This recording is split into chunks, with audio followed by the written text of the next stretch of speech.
Hello viewers, this is my review of the Pearstone VT-2100, which officially as a model has been discontinued and is now being called the Magnus VT-300.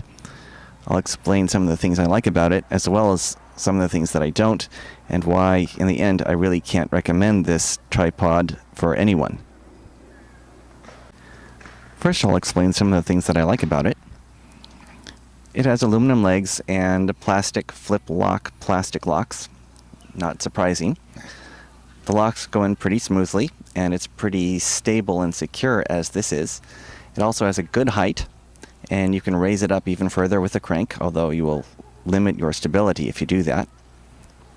It's relatively inexpensive, and one of the less expensive fluid head tripods out there. The video head itself is also made of plastic and not interchangeable with anything, so you are stuck with it. Comes with its own detachable plate. It fits onto the bottom of your camcorder or DSLR, and it slides right in very snugly and securely. And then you're ready to shoot. It comes with its own level bubble meter to show if you're shooting on a surface that's straight or not, although you really should use the camera for the final say on that. It also comes with its own swivel feet, which is good for an uneven surface.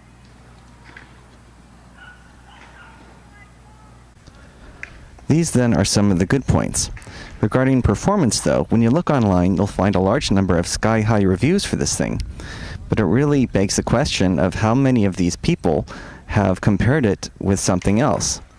If you have it and like this thing, then more power to you, but just for comparison purposes, I'm now going to show you two other fluid head tripod systems to show you exactly what they should do. Just to give some perspective, this is another video tripod. This is actually a Manfrotto tripod with a 3130 micro fluid head. And just to show you how easy it is to move and how simple it is.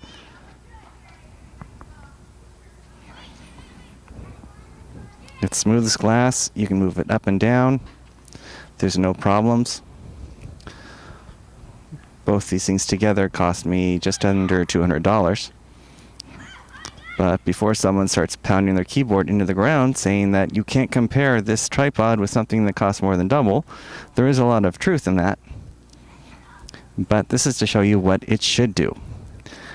So with that, here's another comparison with a tripod that actually performs better and costs less. To give you another example, this is another video tripod. This one is the Vista Fusion tripod by Tiffin, and with shipping it was just under $50. The camera's attached. You can see just how easy it is to move. Very smooth, no problems. You can tilt up and down. There's no recoil. Very nice. Now let's compare it to this one. Okay, with those two examples, this is now what you get with this particular tripod. As you can see, it fights you every step of the way. There's no way you can make a smooth video pan with this without using your other hand and holding a lot of pressure on the tripod against the ground. And if you want to try and do something like a video zoom while you are panning the camera, you'd better have 3 arms, or you're going to find it very difficult, if not impossible. Up and down it does much better. But you can see it is extremely difficult. And before someone says, you have to loosen up the thing before you turn it, dude, well, this is with it fully loosened up. It doesn't get any looser than this that you see right now. And it's extremely difficult to move around.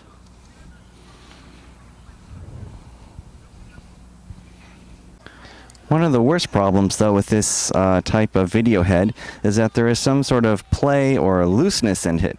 As you can see, this thing's just moving. This is not the tripod, this is only the video head. Then you can try and make a smooth pan, and with some effort it will come out. But if you wanted to pan back, then you've got the same problem here. If you want to make 2 pans in one shot, it is going to mar your video. Another issue is that there is some sort of recoil with this thing, as you can see. The thing keeps on moving back. Now you can edit this out if you plan ahead, but basically it should not be doing this. On top of that, you can see these plastic locks are what hold the metal legs together, and when you're making a pan or something, frequently these things will make a pop or a squeak or a tick noise that your camera microphone will pick up. There's simply no way to get around that. But what really kills this whole tripod system for me is a terrible creaking noise when you are using the video head itself.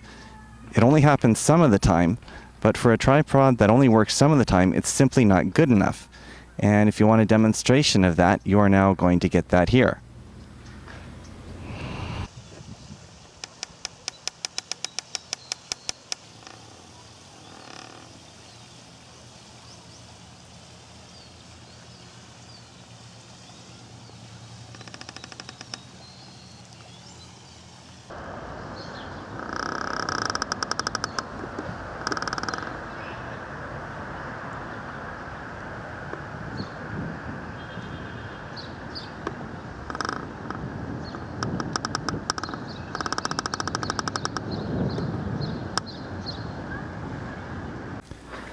So there you have it, the good, the bad, and a good comparison with some other fluid video head tripod systems, one more expensive and one less expensive.